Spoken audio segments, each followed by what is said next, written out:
That moment when you open a bag of chips and flavor dust hits your tongue, that perfect sour cream and onion tang or fiery kick of hot Cheetos? You probably think it comes from actual ingredients. But I'm pulling back the curtain on one of food's best-kept secrets. Those flavors aren't created in Lay's kitchens or Doritos labs.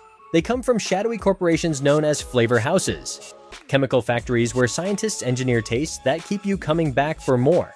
And just 5 companies control nearly 80% of this entire industry worldwide.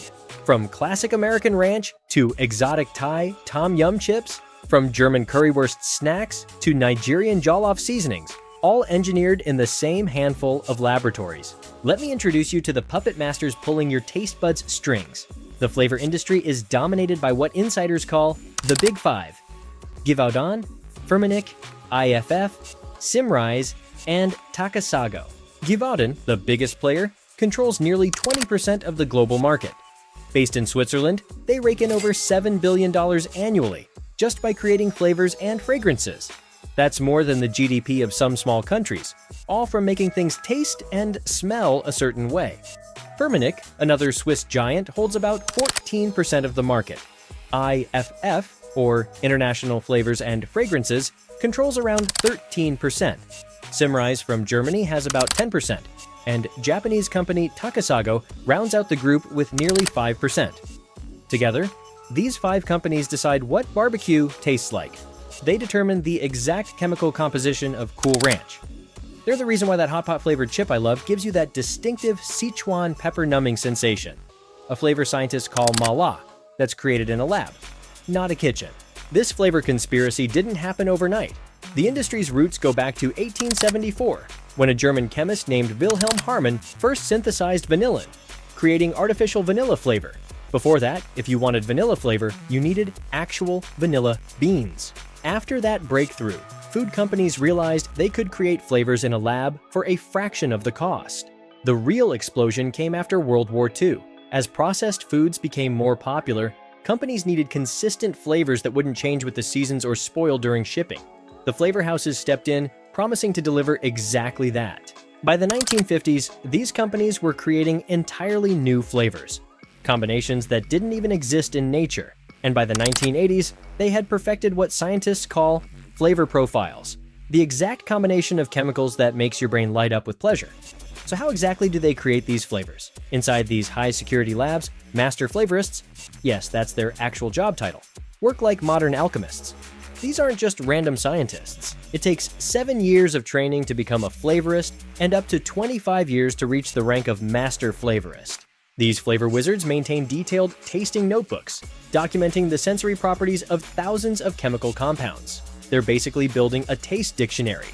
Their book of spells catalogs exactly how each molecule affects your tongue and brain. They're carefully engineering a sensory experience, manipulating your brain's reward centers with surgical precision.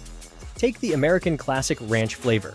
A seasoning mix might contain over 20 unique compounds to create that perfect buttermilk tang. It takes up to 30 chemicals to give you that smoky, sweet, slightly spicy barbecue profile, all working in unison to convince your brain you're eating something straight off the grill. But the conspiracy knows no borders. These same companies tailor flavors to every market around the world. In Eastern Asia, they've engineered the perfect umami-rich seaweed flavor for Japanese snacks and the exact chemical composition for Chinese hot pot chips that give you that numbing sensation I love so much. In Southeast Asia, they've mastered the complex flavor profiles of tom yum in Thailand and rendang in Indonesia. Century-old recipes handed down for generations, reduced to chemical formulas. European markets get precisely calibrated Black Forest ham flavors in Germany and truffle-infused crisps in France.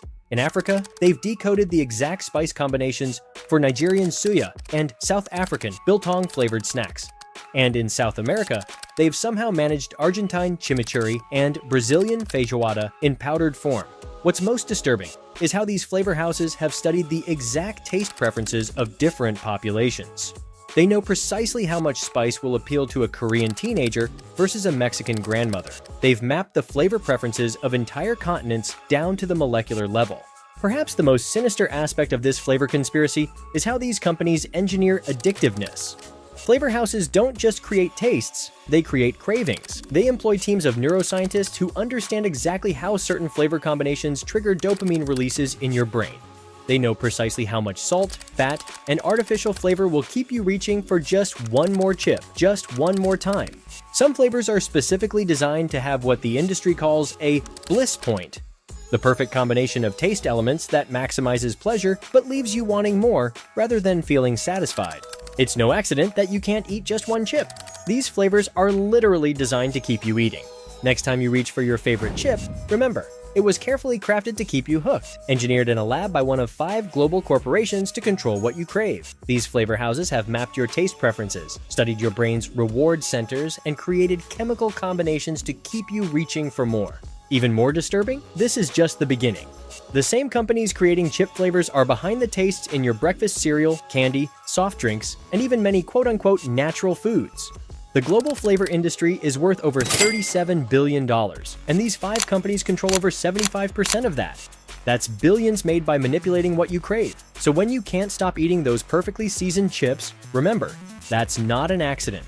That's by design. Speaking of things that taste better than they should, did you know many of today's most expensive delicacies were once considered disgusting foods that only poor people would eat? From lobsters and oysters to caviar and more, the luxury foods of today were fed strictly to prisoners and servants. Gross foods turned classy. Check out our video on the delicately disgusting foods that the wealthy willingly pay hundreds of dollars for.